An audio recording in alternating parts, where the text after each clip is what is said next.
Assalamualaikum warahmatullahi wabarakatuh. Salam sejahtera bagi kita sekalian. Selamat pagi. Baik, Bapak Ibu sekalian, di saat ini kita akan memulai pelajaran dalam mata diklat anti korupsi. Anti korupsi ini adalah salah satu nilai yang harus dan penting untuk diketahui oleh Bapak Ibu sekalian selaku pegawai negeri sipil. Dalam kaitan ini, sebelum saya memberikan apa itu korupsi, baiknya saya sedianya memperkenalkan diri. Nama saya Abdul Manaf Dunggio, Widya Iswara, ahli Madya, Kabupaten Gorontalo. Di peserta yang 20 orang ini, apa ya sudah ada yang mengenal kami? Belum? Baik.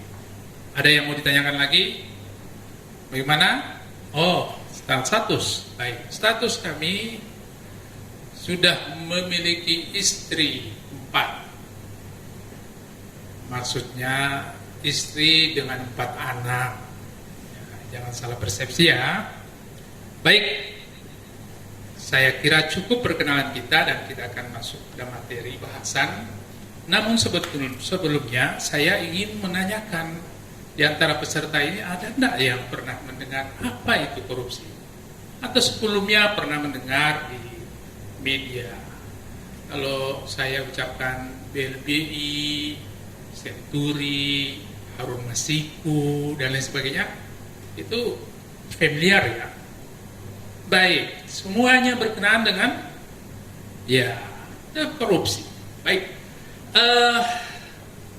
saya akan membawakan ini, tapi saya akan memutarkan satu film film pendek tentang apa yang akan kita bahas di sini. Baik, saya tampilkan dan tolong Bapak Ibu cermati. Setelah itu kita diskusikan apa isi dari film ini.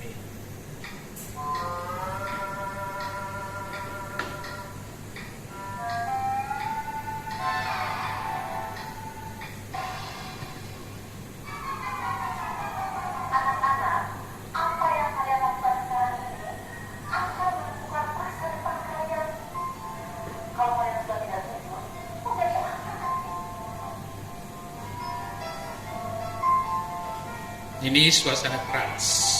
Ya, satu lagi film tentang seorang pegawai negeri.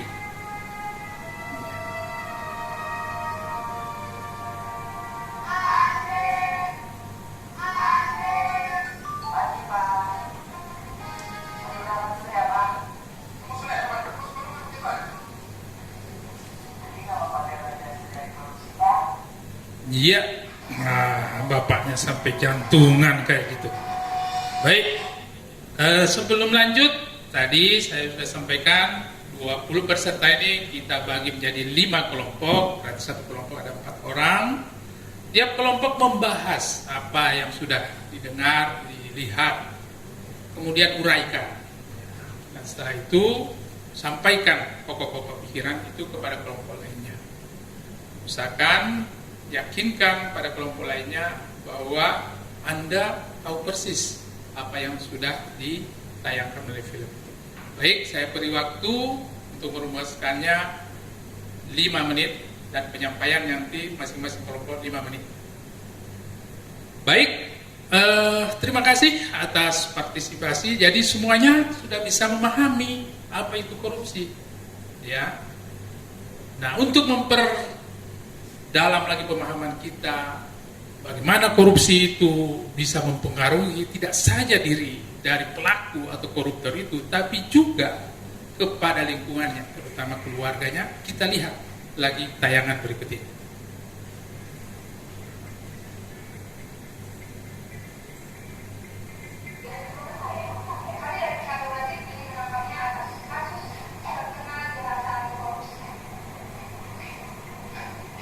Ini sebuah keluarga yang didatangi oleh penegak hukum.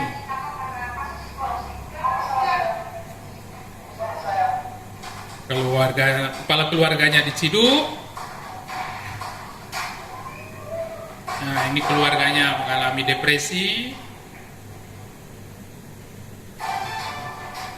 Dimasukkan di pemberitaan, di media massa, didengar, dilihat oleh banyak orang.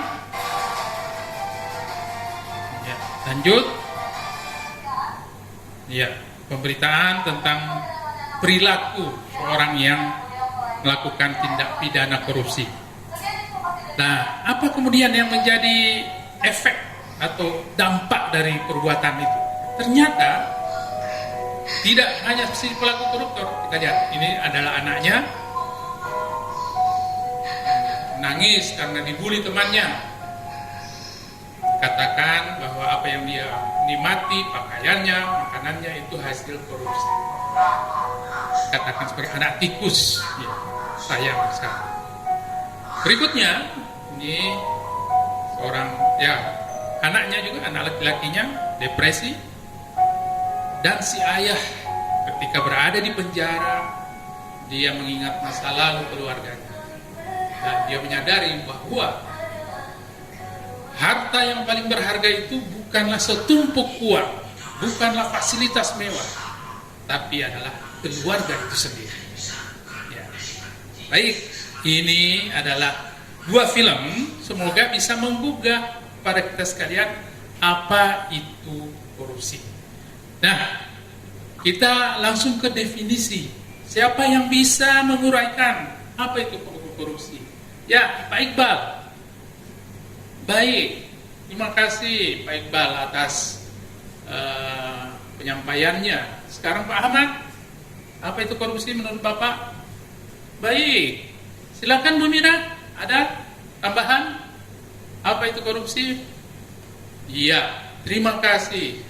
Penyampaian dari Pak Iqbal, Pak Ahmad, dan Ibu Mira ini benar semuanya.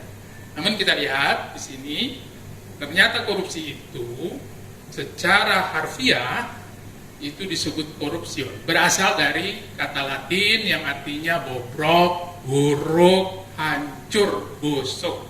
Ya. Suatu hal yang buruk, bobrok, hancur itu korupsi namanya.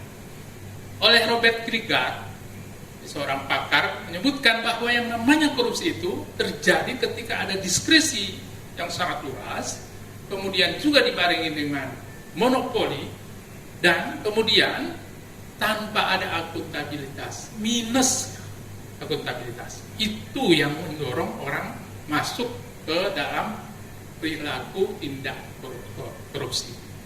Selanjutnya, Krieger juga menandaskan bahwa namanya korupsi itu adalah suatu tingkah laku yang menyimpang dari tugas-tugas resmi kenegaraan dalam jabatannya, tentunya sebagai pejabat publik, di mana untuk memperoleh keuntungan baik yang sifatnya karena status maupun uang, yang menyangkut diri pribadi, yang menyangkut perorangan, keluarga dekat, kelompok sendiri, atau dengan melanggar aturan pelaksanaan yang menyangkut tingkah laku pribadi. Jadi, kalau kita lihat, korupsi itu pada dasarnya adalah penyalahgunaan kewenangan. Oke, ini yang harus fokuskan di sini. Tadi sampaikan oleh Krieger bahwa korupsi itu terjadi karena adanya apa tadi yang dinamakan? Adanya diskresi yang luas, kemudian adanya monopoli tapi tidak ada akuntabilitas. Tidak ada akuntabilitas. Nah, ini menyebabkan tindak pidana korupsi. Oleh karena itu, seorang pejabat itu diskresi di hal-hal tertentu dilumrahkan apabila tidak ada atau ada celah hukum, tapi tidak boleh semena-mena. Tapi dia harus dibarengi dengan pertanggungjawaban atau akuntabilitas. Mengerti sampai di sini? Ada pertanyaan sebelum lanjut? Baik, kita lanjut ke yang berikutnya. Yang dimaksud korupsi secara yuridis, kalau kita lihat dari Undang-Undang KPK, baik 3199 maupun 20/2001, itu dinyatakan bahwa setiap orang yang dengan sengaja, dengan melawan hukum, untuk perbuatan dengan tujuan memperkaya diri sendiri, ataupun orang lain, atau suatu korporasi yang mengakibatkan kerugian keuangan negara atau perekonomian negara. Jadi, korupsi itu adalah musuh dari perekonomian negara atau perekonomian nasional. Karena dengan itu, semua hal yang sudah direncanakan tidak akan terjadi kalau korupsi makin marak di negeri ini. Jadi, ini tentang korupsi, pengertian korupsi. Berikutnya, apa itu tindak pidana korupsi? Ya, tindak pidana korupsi, kalau itu kita baca tadi buku memahami untuk membahas ini, buku panduan yang dikeluarkan oleh KPK, itu paling tidak ada 30 bentuk korupsi. Namun Dr. Flora Dianti sudah mengkelompokkan jadi 7. Di antaranya 1, coba disebutkan, Mira, nomor 1, benar, kerugian keuangan negara. Nomor 2, tamat, suap menyuap, betul, suap menyuap. 3, penggelapan, ya. Iqbal, yang nomor 4, pemerasan, ya. Ibu Eni, nomor 5 apa? Tolong dibaca. Perbuatan curang. Yang ke nomor 6 apa? Pak Ahmad, benturan kepentingan. Yang ke-7 adalah gratifikasi. Jadi 7 ini yang menyebabkan, di 7 ini yang dikelompokkan oleh Dr. Flora, 7 bentuk dari 30 tindak pidana korupsi atau perilaku korupsi yang ada di Indonesia saat ini. Baik, lanjut. Ada lagi yang mau menanyakan?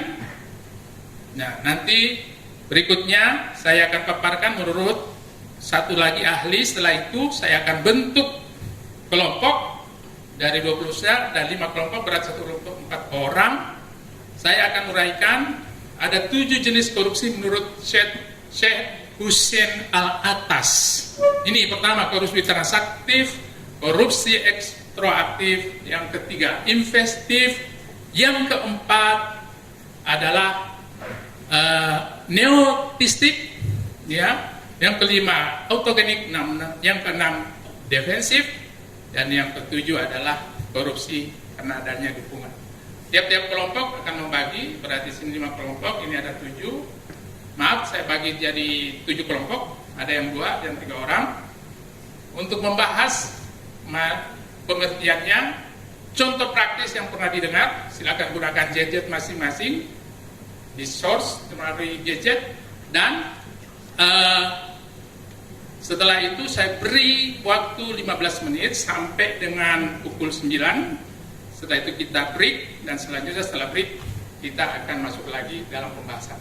Tapi yang perlu ingin saya garis bawahi sebagai penekanan, bahwa tidak semua perilaku korupsi bisa dikatakan tidak pidana korupsi. Oleh karena itu, tolong ini juga dimasukkan dalam pembahasan dari Bapak Ibu, mana dari ketujuh perilaku ini yang masuk pada perilaku korupsi dan mana yang masuk pada tindak pidana korupsi. Saya kira itu, kita akan break siang dan masuk lagi 1 jam berikutnya dengan pemaparan. Sebelum saya tutup, masih adakah pertanyaan? Baik, bila tidak ada pertanyaan, selamat beristirahat. Kita akan break 1 jam berikutnya, kita akan ketemu dan kita langsung pada pemaparan dari masing-masing kelompok. Sebelumnya, saya ucapkan terima kasih atas perhatian, terima kasih atas atensi dari Bapak Ibu. Mudah-mudahan kita akan ketemu lagi 1 jam berikutnya di kelas yang sama. Terima kasih. Wabillahi taufiq wal hidayah. Assalamualaikum warahmatullahi wabarakatuh.